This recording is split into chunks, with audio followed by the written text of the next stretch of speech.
Camera, look at the green dot. Yeah, you look at the green dot, or you can look at me because I'm so handsome. That's what I'm talking about. Yeah. All right, everybody.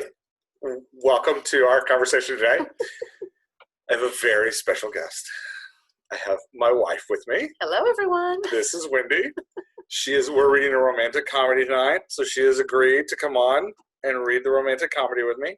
I have, yes. And she's amazing, and she's fun. So, not an author. No. But has written a ton of stuff. I actually wrote a parent guide for a friend that they're still like reading over and over again, like 7 years later. Yes. So, does write a lot. Mother of 5 children, amazing musician, fantastic worker at a church right now. Amazing things. Leads a children's department. I thought you were supposed to say, I can speak for myself, but I mean, I thought you were supposed to introduce yourself. And then I was helping. Thanks. What would you like to say about yourself? Now that I've taken all the easy things away. I know. Goodness. I'm an 8 on the Enneagram. I wing 7 pretty hard, or you probably think that I'm a 7, but really I'm an 8. I mean, she's going to fight you. Yeah, and I'm going to win. Okay? I'm going to win, folks. It's so true. So mom of 5 and just took my first job, full-time job ever. I've done a lot of other things, education, music, in the past, but for the most part, it's just a job that has supported me staying home with the kids. And now I am helping provide the home financially for the first time. It feels good. And you're crushing it. I love it. I love my job. Yeah, you're doing a great job. All right, tonight we are going to read When Harry Met Sally, which is by Nora Ephron, who is queen of romantic comedies. Amazing. And this one is my favorite of hers. Maybe my favorite romantic comedy of all time. It's pretty awesome. It's I don't pretty know. High Fidelity iconic. is pretty good too. High Fidelity. To me, here When Harry Met Sally is like iconic, romantic comedy. High Fidelity sneaks up. It's a sneak attack. It's a sneak attack. You don't expect it, and you really have to watch it a couple times to really appreciate all that's in there. Yeah, and I really don't care about the romance part of High Fidelity. It's really just the music that I really like. And Jack Black. And Jack Black all day.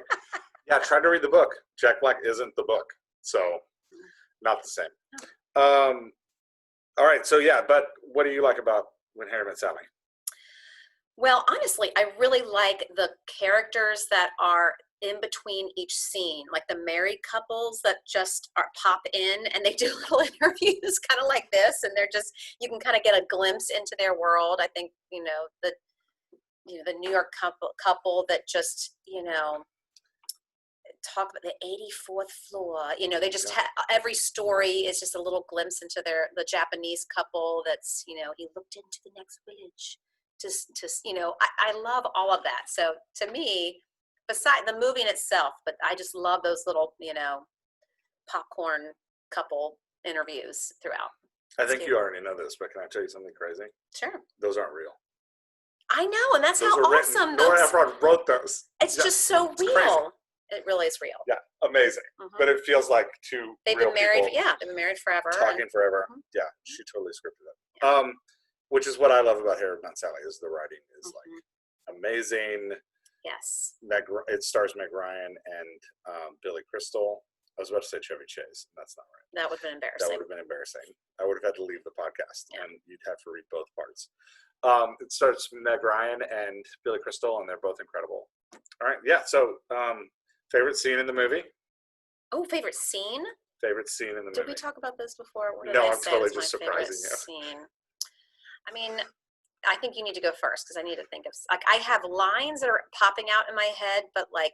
Yeah, the scene that I don't know why I love, but I love is when they're walking, and I think he's about to ask her out, and he keeps saying the word pecan pie. Pecan pie. Pecan pie. Excuse me, sir. There's something, yeah. Excuse me, sir. Would you like to have dinner with me this evening? Paprikash. No repeat to answer. Yeah, paprikash. Yeah, and I love it because it's like so anxious, and it's something that you would do. Oh, I would. Totally but as an 8, I asked him out first. Yeah. I'm like, hey, you, me, let's Makes do it it. easy. Guys, date at 8. Yeah.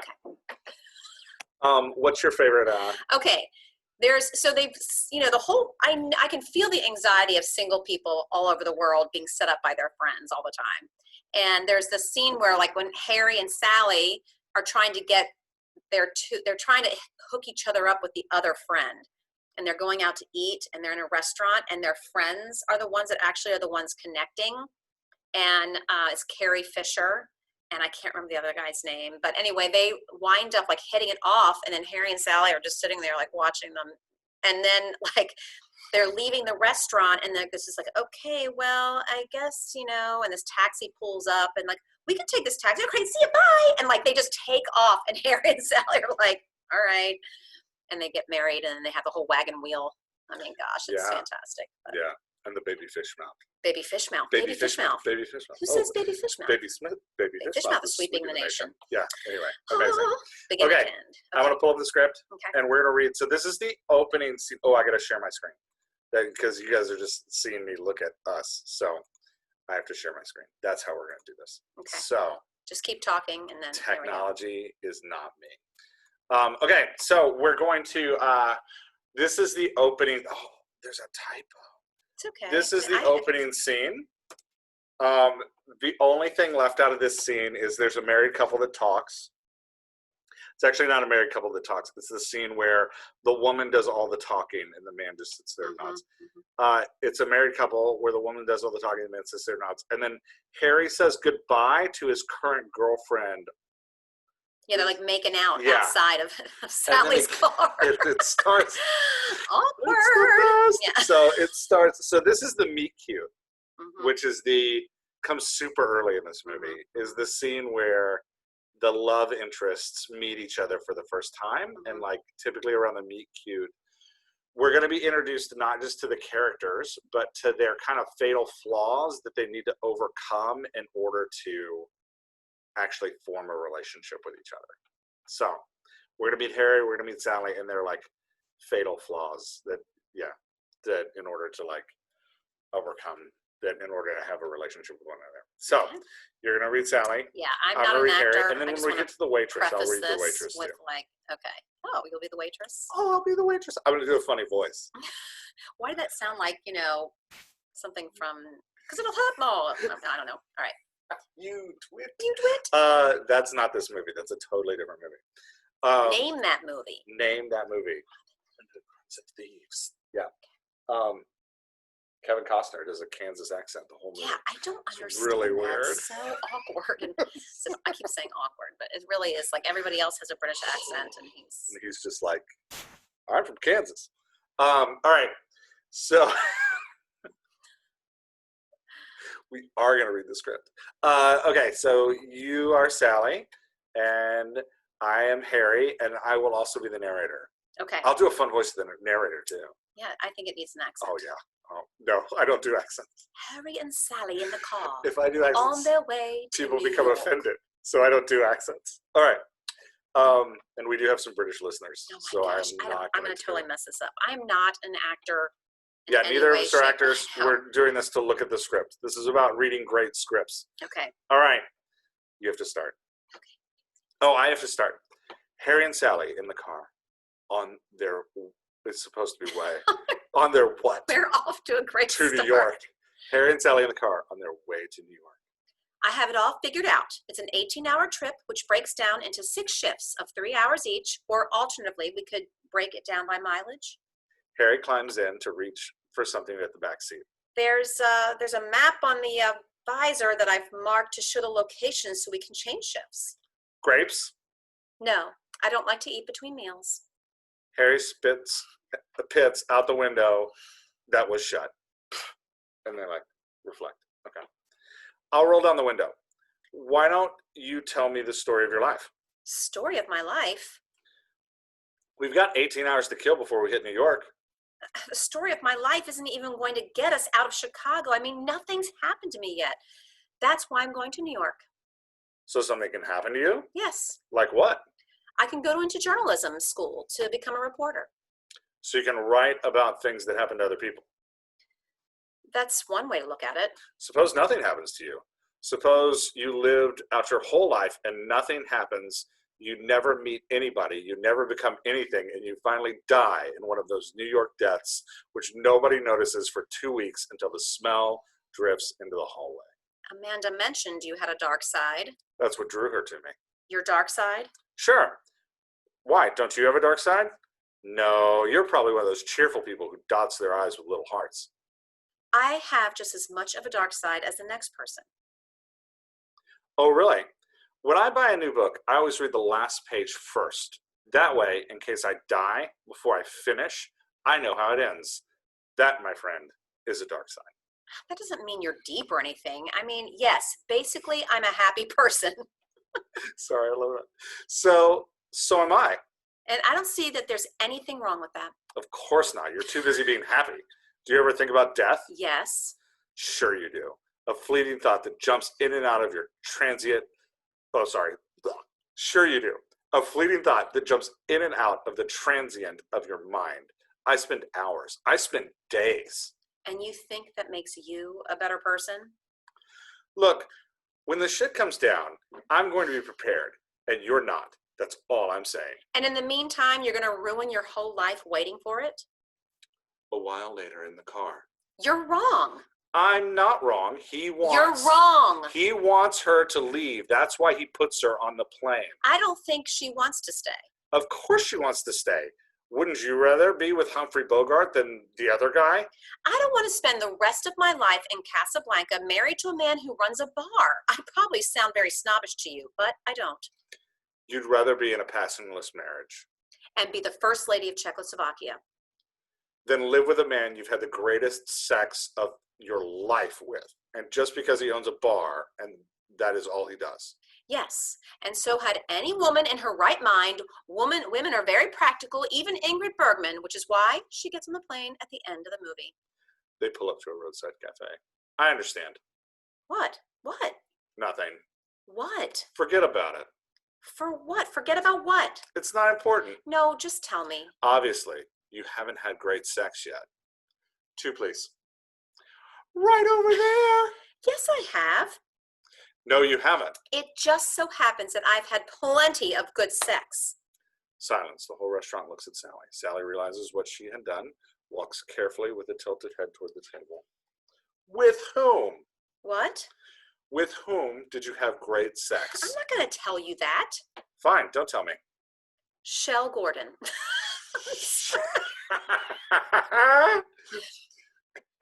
We're back. Shell Gordon. Shell Gordon. Sheldon? No, you didn't have great sex with Sheldon. I did too. No, you didn't. A Sheldon can do your income taxes. If you need a root canal, Sheldon's your man. But humping and pumping is not Sheldon's strong suit. It's in the name. Do it to me, Sheldon. You're an animal, Sheldon. Ride me big, Sheldon. Doesn't work. Hi, what can I get ya? I'll have a number 3. You're welcome. I'd like the chef salad, please, with the oil and vinegar on the side and the apple pie a la mode. Chef and apple a la mode. But I'd like the pie heated, and I don't want the ice cream on top. I want it on the side. And I'd like the strawberry instead of vanilla. If you have it, oh my gosh, how did she do this? And I'd like strawberry instead of vanilla if you have it. If not, then no ice cream, just whipped cream, but only if it's real. If it's out of a can, then nothing. Not even the pie? No, just the pie, but then not heated. I forgot which voice I was doing there. Uh-huh. What? Nothing. So how come you broke up with Sheldon? How do you know we broke up? Because if you didn't break up, you wouldn't be here with me. You'd be off with Sheldon, the Wonderschlong. First of all, I am not with you. And second of all, it's none of your business why we broke up. You're right. I don't want to know. Well, if you must know, it was because he was very jealous and I had these days of the week underpants. Bah! I'm sorry. I need a judge's ruling on this. Days of the week underpants? Yes, they had the days of the week on them, and I thought they were sort of funny. And then one day Sheldon says to me, "You never wear Sunday. It's all suspicious. Where was Sunday? Where was Sunday?" And I told him, and he didn't believe me. Why? They don't make Sunday. Why? Because of God. Okay. Oh, sorry. They finished eating. They finished eating. Talking to herself. So, okay, so 15% of my share is 90, 60, 90. This leaves 7. What? Do I have something on my face? You're a very attractive person. Thank you. Amanda never said how attractive you are. Well, maybe she doesn't think I'm attractive. I don't think it's a matter of opinion. Empirically, you are attractive. Amanda is my friend. So? So you're going with her. So? And you're coming on to me. No, I wasn't. What? Sally's not impressed. Jaw Jaw drops. eyes Wide wide. eyes. Oh, it's my life. Can a man say a woman is attractive without it being a come on? All right. Let's just say, for the sake of argument, that it was a come on. What do you want me to do about it? I take it back, okay? I take it back. You can't take it back. Why not? Because it's already out there. Oh, geez. What are we supposed to do? Call the cops? It's already out there. Just let it lie, okay? Great. Let it lie. That's my policy. That's what I always say. Let it lie. Want to spend the night in a motel? See what I did? I didn't let it lie. Harry. I said I wouldn't, and I didn't. Harry. I went the other way. Harry. What? We are just going to be friends, okay? Great. Friends. It's the best thing. On the road once more. You realize, of course, that we can never be friends. Why not? What I'm saying is, and this is not a come on in any way, shape, or form, is that men and women can't be friends because the sex part always gets in the way. That's not true. I have a number of men friends, and there is no sex involved. No, you don't. Yes, I do. No, you don't. Yes, I do. You only think you do. You're saying I'm having sex with these men without my knowledge? No, what I'm saying is that they all want to have sex with you. They do not. Do too. They do not. Do too. How do you know? Because no man can be friends with a woman if he finds her attractive. He always wants to have sex with her. So you're saying that a man can be friends with a woman he finds unattractive? Nah, you pretty much want to nail them too. What if they don't want to have sex with you? It doesn't matter because the sex thing is already out there, so the friendship is ultimately doomed, and that's the end of the story. Oh, wait. Sorry. Well, I guess we're not going to be friends then. I guess not. That's too bad. You're the only person I knew in New York. Louis Armstrong breaks into "You say neither, I say." You say neither. They've reached the I Big Apple, and Harry's unloading neither. luggage. No, Thanks for the ride. Yeah, it was interesting. It was nice knowing you. Yeah. Well, have a nice life. You too. That was fun. Stop share. That was fun. You're a fantastic actress. I don't know what you're talking about. Well, I was channeling what's her name? Meg Ryan. Yeah, Yeah. I was really trying You to just crushed it. imitate what she's already done. The Absolutely pressure. fantastic. The pressure. There's no pressure. You did great. Okay, so what's your favorite moment in that scene?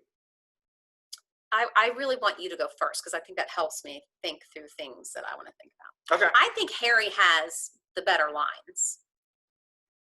Yeah, but I think Sally has the better personality.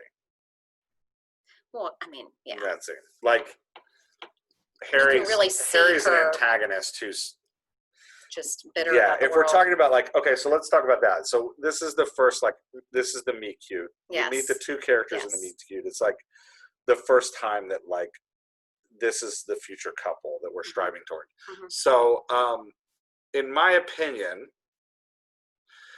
Harry is full of himself. Like he thinks he's amazing, which is something he's definitely going to have to get over in order to win Sally. And he is also he thinks it's very deep to be super dark and snarky, and he judges people who are not, which is another thing he's going to have to get over in order to connect with Sally. Sally is stereotypical control and female kind of picture of, always having to have it together, appearances, and, just being able to control every little scenario, planning, not very spontaneous, and probably also doesn't think about these things that he does either. I think I can kind of relate to that, where I'm just a generally happy person and don't think about. You don't think about death every day. Death every day. Twice a day. Twice a day. Yeah, I love how Nora Ephron sets that up with the whole food thing. Like showing Yes. how controlling Sally is by putting her in a conversation where she has to order. Yeah. Is just Yeah. fantastic. And the contrast between his order and her order, because his order is like one line. Yeah. And then I'll take a she number has, 2 or whatever it was. Yeah. Yes. He just doesn't care.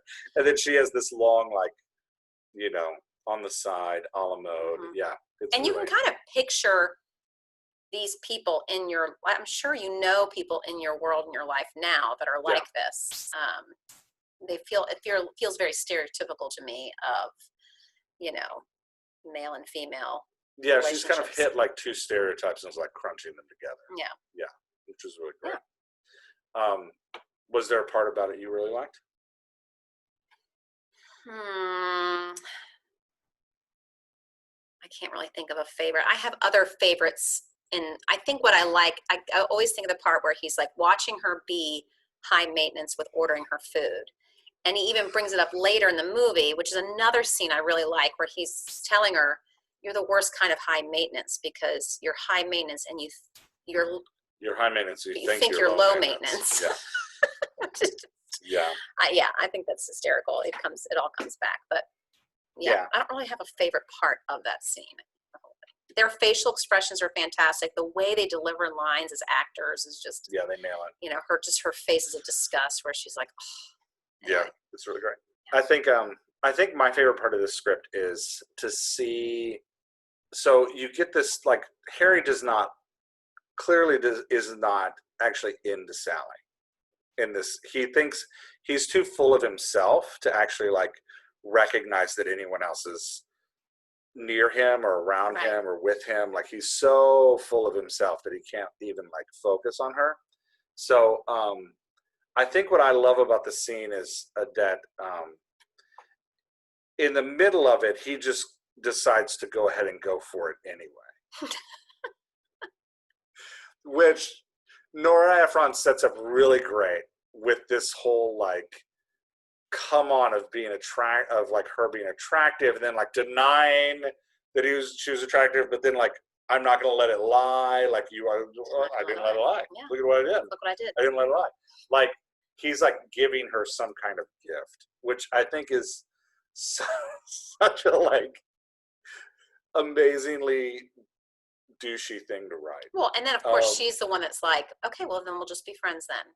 And then like after some time later, he's like, well, men and women can't really be friends. Yeah. Like every time he keeps like bringing it back. Yeah, bringing he's it like, back. Yeah. Maybe I'm gonna get in your pants on this ride to New York because I'm so full of myself. All I can think of in this ride is like what I'm getting out of this relationship, like the transactional nature of this relationship. So. Yeah, anyway, I love that. I love how Nora Ephron wrote this scene because it brings out that like really great dynamic, all with dialogue. All with dialogue. All with dialogue. Oh my gosh, it's like the best ending at all with dialogue. And that's the Dialogue Doctor podcast. We did it. Yeah! All right. Thanks for being on. Oh, you're welcome. I love you. A kiss is still a kiss.